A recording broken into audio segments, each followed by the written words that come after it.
Ladies and gentlemen, the story you are about to see is true. The names have been changed to protect the innocent.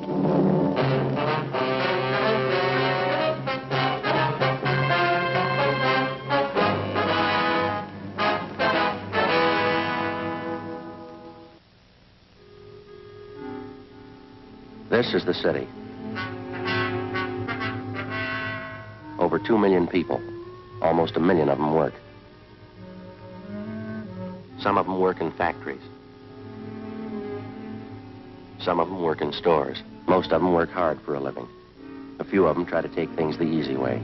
That's why I have a job. I'm a cop. It was Monday, July 9th. We were working the day watch out of robbery division. My partner's Frank Smith. The boss is Captain Didion. My name's Friday. A man had been pulled from his car, been beaten and robbed. His car had been stolen. The criminal had made good his escape. We had to find him.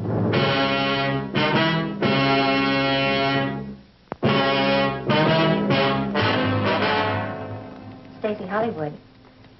That'll be the yardage department. Yes, ma'am, I'll connect you. Yes, sir, can I help you? We're police officers, ma'am. Yes, sir. Like to see one of your employees, a Harvey Kimbrough. Just a moment, I'll page him for you. Thanks very much. Got a match, Frank? Yeah, sure, Joe, here. Thank you. You know, when I was a kid, I never could figure out what that was. What's that? The auto call. Calls employees to the telephone. Rings all over the store. Yeah, I know. Office. Yes, Mr. Kimbrough. There are 2 policemen waiting to see you on the 8th floor. Thank you, please. All right. No. That was Oh, Mr. Kimbrough. He's on his way out. Thank you very much. Did I give you the crime report on this thing? No, I think you kept it, didn't you? Oh, yeah, I got it. Yes, sir, can I help you? Hey, you want one of these, Joe? What are those? Pepto-Pals. Good, try 'em. What are they for? Coat the stomach. Real good for stomachache. Yeah, but I haven't got a stomachache. Oh. Hey, Joe, I sure like that Ann Baker. Yeah? Of course, you know me. I liked her right off the first time I saw her down at that department store. Yeah, she's a nice girl. Well, now you can begin to think about settling down, huh, Joe? You know, like Fay and me. Gonna get yourself a little house, start sinking those roots, Joe. You know, they're putting up a lot of nice tract houses these days. Do you think maybe you're rushing a little bit? I just met her. How old are you, Joe? 32. Yeah. Yeah, well, how old were you when you got married? 35, but I feel I waited too long, Joe. I don't want that to happen to you. Well, according to your figures, I still have 3 years to go. Yeah, but Ann's such a pretty girl. You could do a lot worse. I just don't want you to forget about it. Not a chance with you around. The gentleman here, Stella? Yes, that's right. Are you Harvey Kimbrough? Yes, sir. What if we could step over here and talk, please? Yes, sir.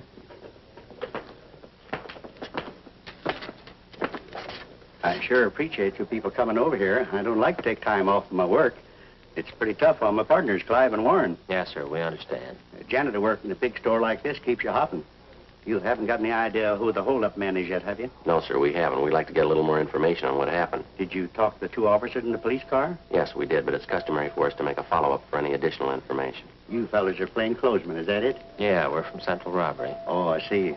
Well, I never knew I'd get this much service. Wonder if you'd mind going over it again for us, Mr. Kimbrough. Maybe something you didn't think of when the other officers talked to you. I believe I told them everything.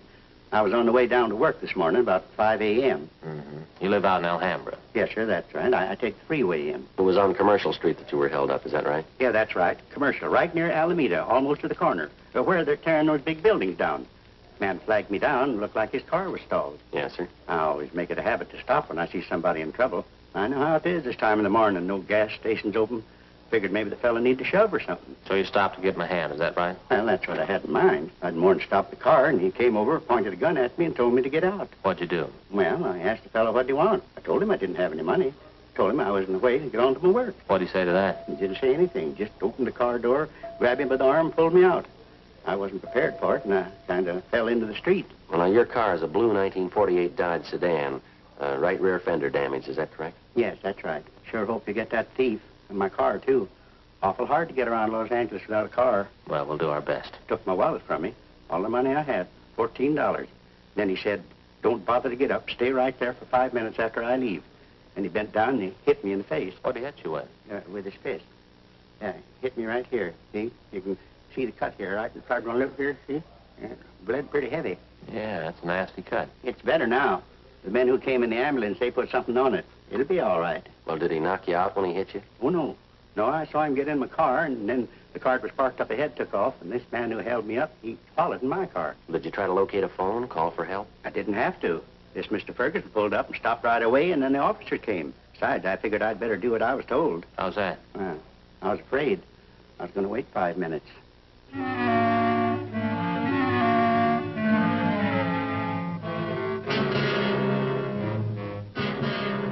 Frank and I left the department store, picked up our car in the parking lot next door, and drove out to the San Fernando Valley, the 800 block on Satakoy Avenue. The card on the front door told us we could find Sidney Ferguson in the garage. Boy, look at the fish, Joe. Yeah. Looking for something? Yes, sir. We're looking for a Sidney Ferguson.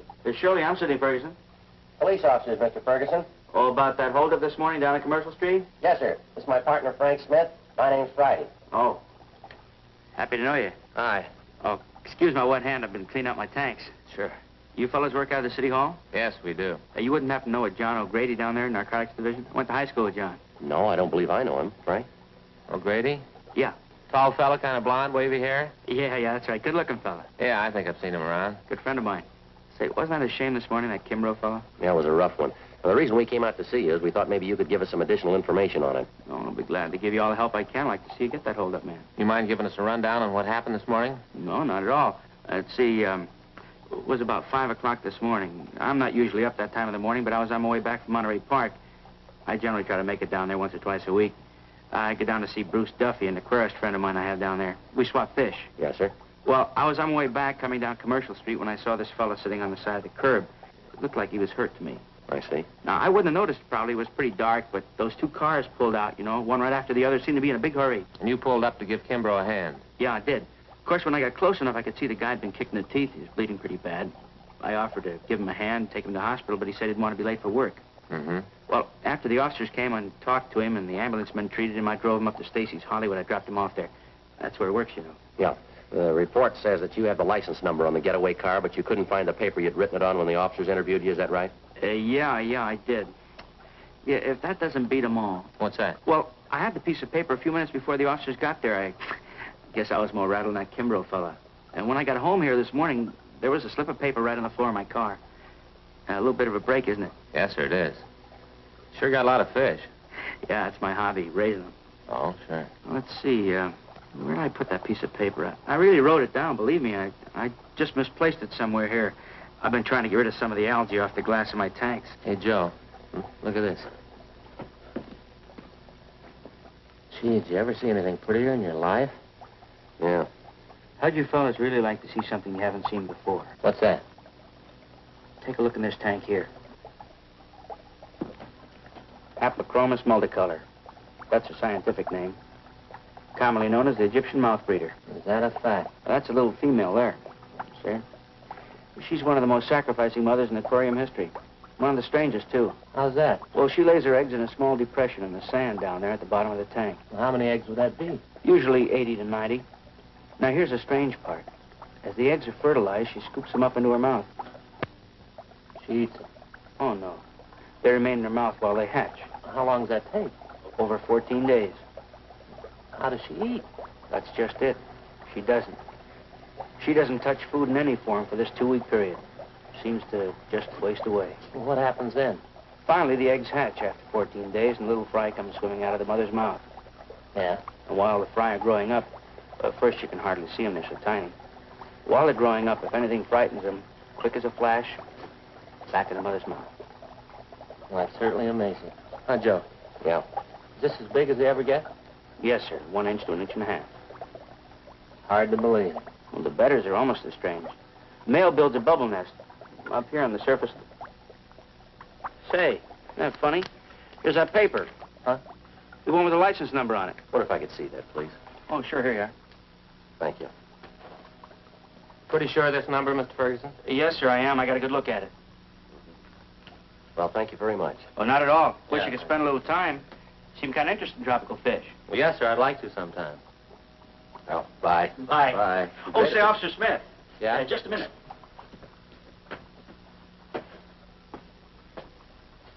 Say, I almost forgot. Yeah? In about 5 weeks from now, Yeah? how'd you like a nice pair of baby Egyptian mouth breeders?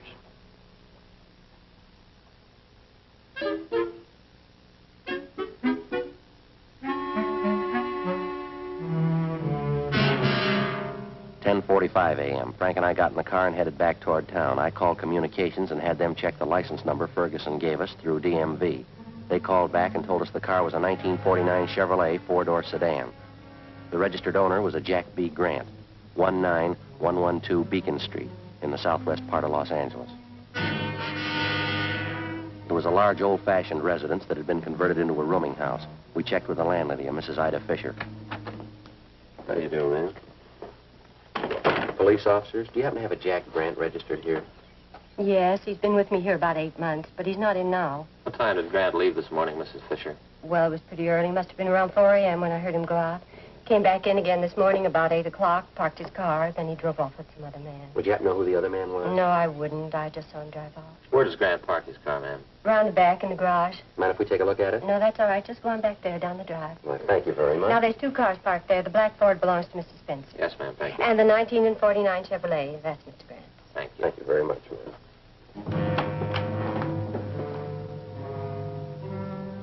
We checked the car and the license number. It matched the description given us by the victim, Harvey Kimbrough, and the witness, Sidney Ferguson. Together with Mrs. Fisher, we checked Jack Grant's room. We found nothing of importance. His clothing and personal effects were all there, nothing to indicate that he wouldn't be back. We told the landlady that we were placing the house under surveillance, and if Grant should return, not to say that we'd been there.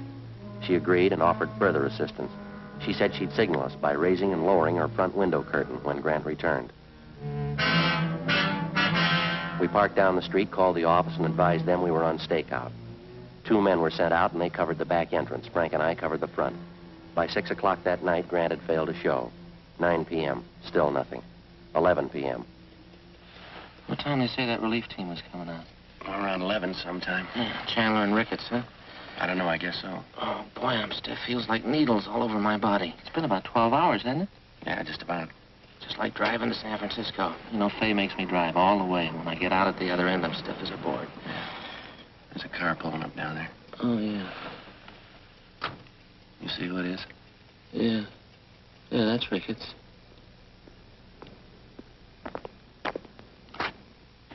Friday? Hi, Jack. Who's this you got with you? Same guy you borrowed the candy bar from 2 weeks ago. How about it? I'm hungry. Glad you reminded me. That bar was pretty stale. As soon as I find one to match it, I'll pay you back. It's the house over there, huh? Yeah, Jack, the green and white one. No sign of him at all, huh? No, nothing. No? You guys want to take off? Yeah. I guess you can make out all right, Ricketts. You got Chandler with you. Friday, I feel sorry for you drawing this guy for a partner. Well, after 7 years, he kind of grows on you. I'd like to check out with the landlady before we take off. Her name's Ida Fisher, Jack. Right, Joe. Let's go, Joe. Joe.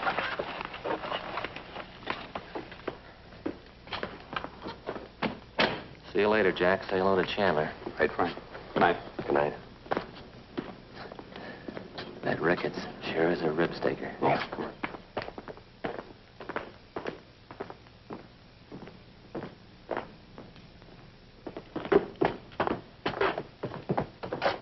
Light's still on in the living room. Guess she's sweating it out with us. Yeah. Yes, Sergeant Friday? Sorry to bother you again, ma'am. Oh, that's all right. Mr. Grant still hasn't come in. I wonder if it'd be all right if we took another look at his room. I don't see why. Watch it! Mr. Grant, where are you going? Mr. Grant! Miss Grant, out the back! Right, Joe. Frank, you all right? I didn't know he had a gun. He made me hide him. He Lady, made will you call an ambulance, please? He's not dead, is he? Lady, will you call that ambulance? Hurry.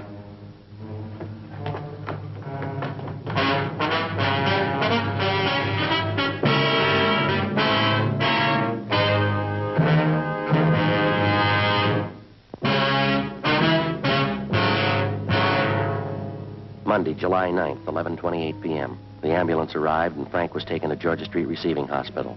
His condition was critical. Despite the fact that the other men on stakeout at the house had closed in as quickly as possible, Jack Grant somehow had succeeded in jumping out a side window and making good his escape through a maze of neighboring backyards. The men at the scene began a search of the immediate area. I called in and communications got out a broadcast and an APB. A special detail of men and cruiser cars was rushed to the scene and a blockade was thrown up around the area. Then I called Ann Baker and asked her to meet me at Georgia Street Receiving Hospital. I stayed on and worked with Ricketts and Chandler. Under questioning, the landlady, Mrs. Fisher, broke down and admitted that Grant had given her $10 to keep his presence in the house a secret. She told us that when we'd searched the suspect's room earlier, he had hidden in the cellar. She was taken into custody. 1:30 a.m. I got a relief and I went downtown to Georgia Street Receiving Hospital, the P&F ward. When I got there, Ann Baker was waiting in the hall. How is he? I don't know. They won't let anyone in to see him. I brought him a carton of cigarettes. So did I. If anything happens to him, Ann, I don't know what I'm going to do. He'll be all right, Joe. I know he will. It was nice of you to come down and stand by. That's all right. It was the least I could do. Hi, Doc. Friday, we removed one slug from the upper thoracic region, another one from his left shoulder. Looked like they could have been .45 caliber. They didn't mark for evidence. How's he doing? As well as could be expected. What does that mean? It's hard to tell. Depends on how it goes the next 4 hours. Can I go in and see him? No, we're not admitting anyone in there. Under sedatives, lost quite a bit of blood, pretty weak. Do you need anybody for transfusions? No, it's all taken care of. His relatives been notified? Yes, sir. His wife and kids are visiting back in Sioux Falls. I sent him a wire. They'll break the news to her. Yeah, well, that's about all we can do for now. Wonder if I just couldn't sneak in and leave this carton of cigarettes for him. But it's going to be some time before Officer Smith can use them. Just leave them. The nurse will take care of them. Thanks, Doc. Was there anything I can get for him? Anything he needs? No, we're doing everything we can for him. You don't think I could just look in for a minute? No, I'm sorry. Well, it must be something I can do. You got a good prayer handy?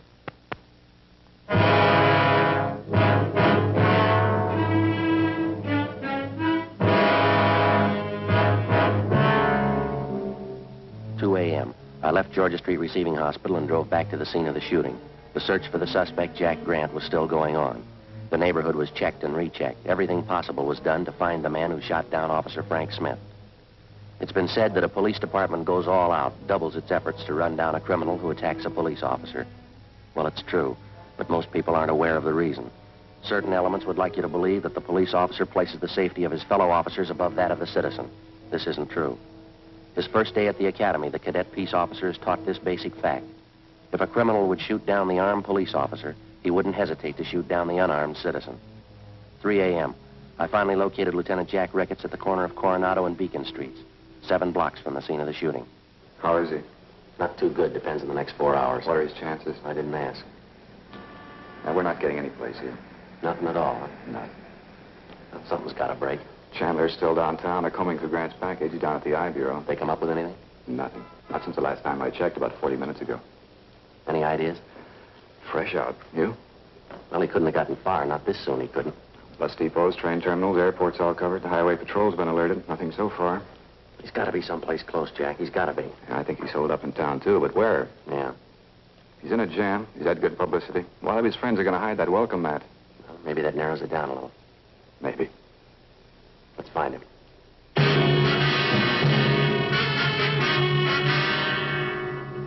3:30 a.m. Jack Ricketts and I got back to the city hall. We went directly to the I Bureau. Chandler and Powers had sifted through Jack Grant's package. They'd drawn up a list of all of Grant's known friends and associates. There were 22 names on the list. 3 of them were in San Quentin Penitentiary. 2 of them were doing time at the county work farm. That left 17 names on the list. Further checking showed that 5 of them had out-of-state addresses. 12 names. The list was split down the middle. Ricketts and I took 6 names, Chandler and Powers 6. Of the 12, with the exception of 1, all names had appeared on the police blotter in the past 8 years. Raymond Weller, Peter Denton, Horace Phillips, Henry Breen. Ricketts and I checked them. Some were in bed, some hadn't been to bed. We were reasonably sure that none of them knew the whereabouts of the suspect. I called Georgia Street to find out about Frank. They told me no change in his condition. 4:55 a.m. After this, we get a quick bite to eat, huh? You don't look so good. Not hungry. What's this one's name? Anthony Baxter, room 23. Now, here we are.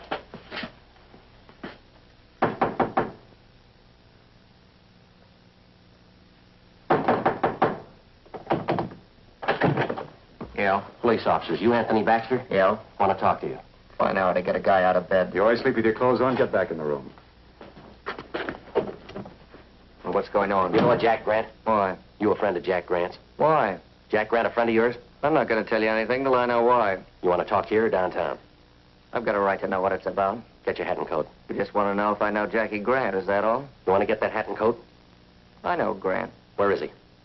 I don't want to get mixed up in anything. You're mixed up in it already. You know him. That's the trouble with you guys. Guy tries to walk the straight and narrow, and you guys come around and try to put him in a corner. Where's Grant? I've been in jail, and I did my time. You haven't got anything on me. Baxter, let's get this straight. We're not after you. We want Grant. We didn't come up here to push you around. We don't want you to push us around. Now, where is he? I'm going to tell you something. I don't like being talked to this way, and I'm not going to stand for it. I got certain rights, and I'm going to stand on them. Now, you listen to me. A friend of mine's lying in the hospital because of your pal, Jack Grant. He put 2 bullets in him. Now I'm tired and I'm out of patience. Where is he? Where is he? All right, Joe. It's all right. Yeah. It's the last time around, Baxter. Tell us what Grant is. Come on, quick. Hotel Filbert, room 605. All right, let's go downtown. What for? I haven't done anything. I've already told you everything I know. That's right. We don't want you to tell anybody else.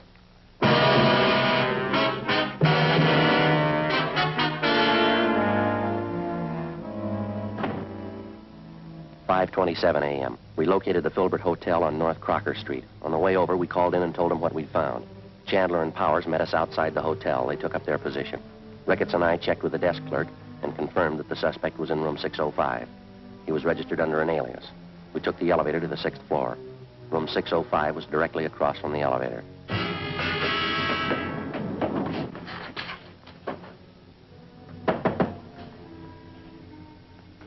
Yeah, what is it, police officer? Get your hand out. I wouldn't want to shoot you. Hand behind your head. Back. Turn around.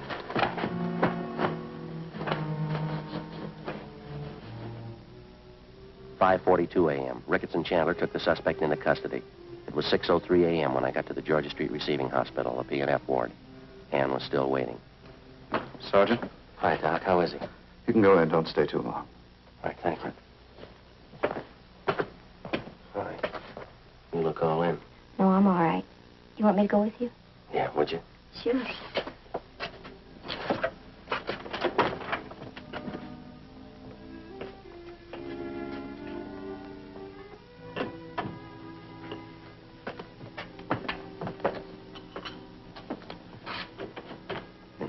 Yes, that's right.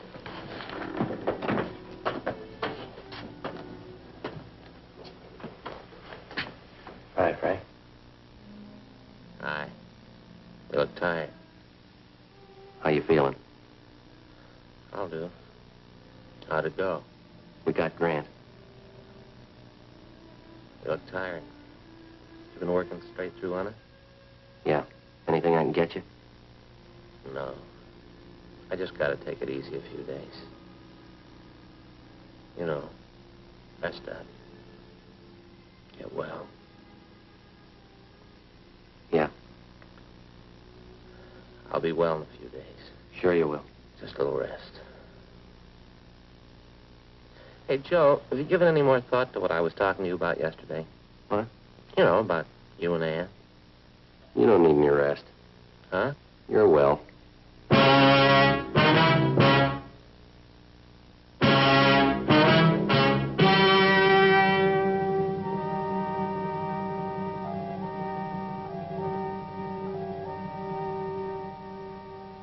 On November 7th, trial was held in Department 89, Superior Court of the State of California, in and for the County of Los Angeles. The suspect was tried and convicted on 1 count of assault to commit murder. He and his accomplice were convicted on 4 counts of first-degree robbery. Assault to commit murder is punishable by imprisonment in the state penitentiary from 1 to 14 years. First-degree robbery by imprisonment in the state penitentiary from 5 years to life. The landlady, Ida Fisher, was placed on probation.